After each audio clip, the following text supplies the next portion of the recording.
Welcome back to the second video on our lecture of S-block elements and the compounds they make. And in this video we're going to be looking at the oxides. So what different types of oxides are made for both group 1 and 2 metals and the reactions they can occur.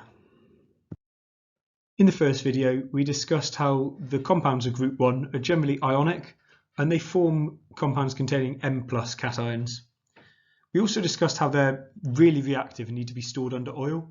And this is because they just react on contact with air, or more specifically with the oxygen in air. And when this happens, they form oxides.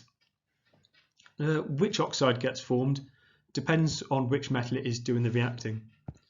So if lithium burns in air, we form Li2O. So this is just a normal lithium oxide with a standard O2- oxide anion.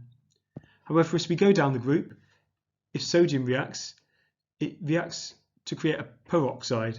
Now this is with the O2 2- peroxide anion, and going further down from potassium to even larger ones, they form superoxides, and these contain the O2- anion. Now all of these oxides are basic and they'll react with water to give hydroxides. I've given one example down here, but I'll just show what happens with the top two. So if we just take lithium oxide, Li2O, that will react with water to just form two equivalents of lithium hydroxide.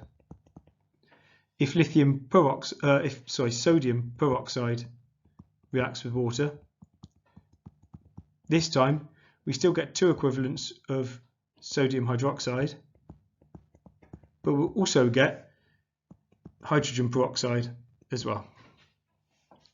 And then finally, down the bottom, I've shown the reaction between a superoxide and water, and this is because it also produces oxygen. And there's a few interesting things about this reaction. So the first is how it can be used in the real world. So it produces oxygen, and this finds use in submarines. So submarines obviously are closed metal tubes under the sea, so they're going to need a supply of fresh oxygen from somewhere.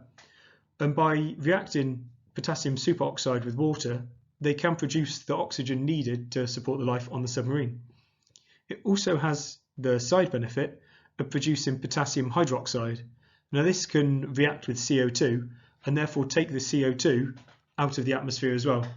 So it's a very handy reaction to have on submarines to give a livable atmosphere on board. Now from a chemical point of view, it's also interesting because it's an example of a reaction that we call disproportionation. Now, it's a very long word, so it'll take me a second to write. Disproportionation. Now, what this means is that an element in one oxidation state is being simultaneously reduced and oxidized to an oxidation state both below and above itself. So if we'll focus on this oxygen, the superoxide anion, and see how that reacts and see therefore why it's disproportionation. So we know that group 1 compounds have group 1 elements in compounds have the oxidation state of +1. Now the compound itself is neutral, so the oxidation states need to add up to be 0. Therefore that means the oxygen in the superoxide anion is going to have an oxidation state of -1/2. Now I should really stress here that this is super unusual. It's a very, very forced rule that oxidation states can only be whole numbers. This is really one of the only exceptions, and even in this case it can be explained away in what they call resonant structures, but that's sort of beyond the scope of the course. So all you need to know is that the only time we'll come across a non-integer oxidation state is with the superoxide anion, and that it's -1/2. If we see what happens to the superoxide anion after the reaction, it forms oxygen.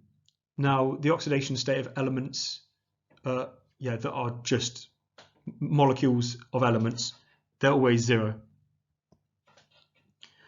And then if we look at the oxygen in the potassium hydroxide, we said that potassium needs a +1 oxidation state. Hydrogen, because it's bonded to a more electronegative element, also has a +1 oxidation state. that means that the oxygen is going to have a -2 oxidation state. So we can see that the superoxide anion has gone from a -1 oxidation state. It's been reduced in the hydroxide ion to -2, but at the same time oxidized to molecular oxygen. So that's an example of a disproportionation reaction. So I guess then comes the question, why does the type of oxide change as we go down the group? Now, this is due to the fact that larger anions are stabilized by larger cations. Or maybe since we're focusing on the group 1, we should do it the other way around. Larger cations are stabilized by larger anions. Now, we know from the first video and what we know about periodicity is that as we go down the group, the ionic radius increases.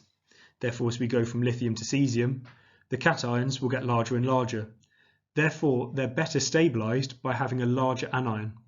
And the peroxide and superoxide ions are larger and larger, especially than the normal oxide anion. Therefore, they stabilize these larger cations better. Another thing that's super important to be able to do with these group 1 and group 2 metals as well is to be able to work out their lattice energy.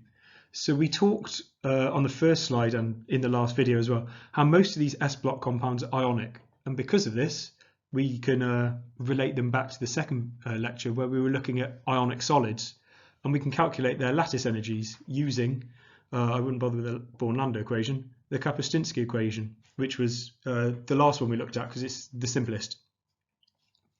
And in combination with enthalpy cycles, we can use these to predict a lot of the trends, such as why peroxides are more stable going down the group.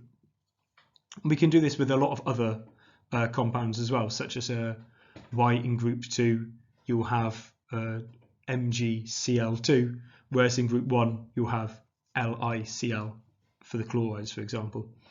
So I've made this video a little shorter. I'd encourage you to watch this YouTube video. Again, it's from the Chemistry Q textbook. I find the author Andrew Burrows does a really good job of explaining how to use these diagrams, enthalpy cycles and Kapuscinski equation to work it out. And also there's an example on page 1174 of the 3rd edition of the textbook. But to highlight quickly what we really need to know is it all comes down to spontaneous reactions and thermodynamics. So if we have this equation, delta G equals delta H minus T delta S. And this shows, I hope you know this from introduction to chemistry or high school or something you did before. If not, let me know and we can go through it more in detail.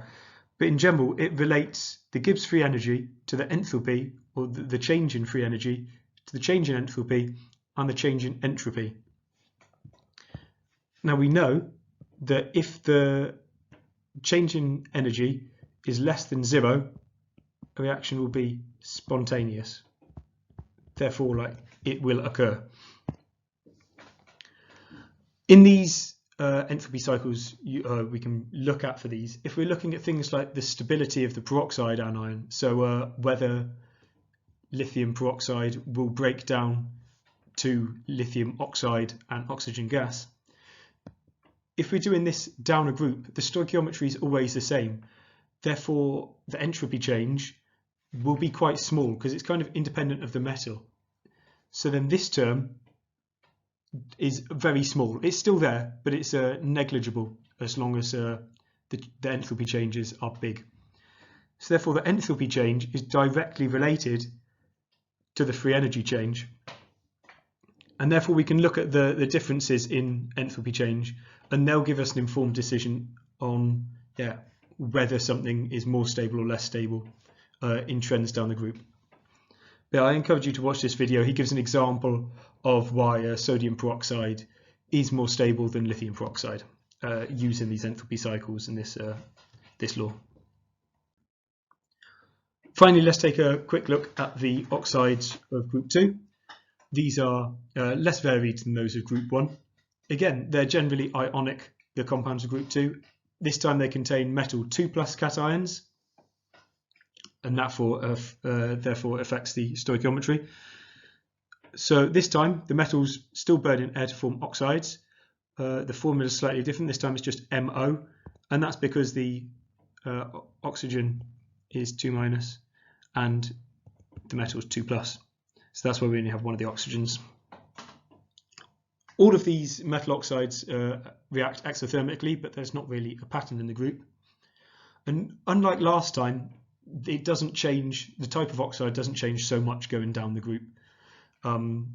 They mainly form this MO, just normal oxide structure. Down the group with things like barium, we can form peroxides as well.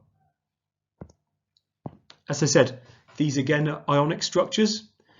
They're high melting solids, and this is because we went over it in the last video. The 2+ cation and 2- anion attract very strongly, so that gives them high melting points, and they generally adopt the rock salt structure, which is the one we looked at a lot.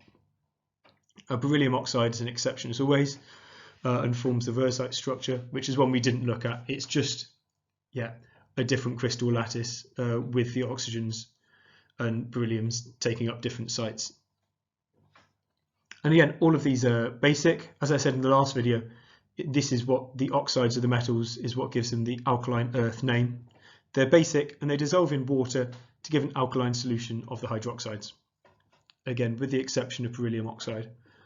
Now, all these exceptions with beryllium oxide is because it's more covalent, it's less ionic, therefore it's more stable to dissolution in water and things like this.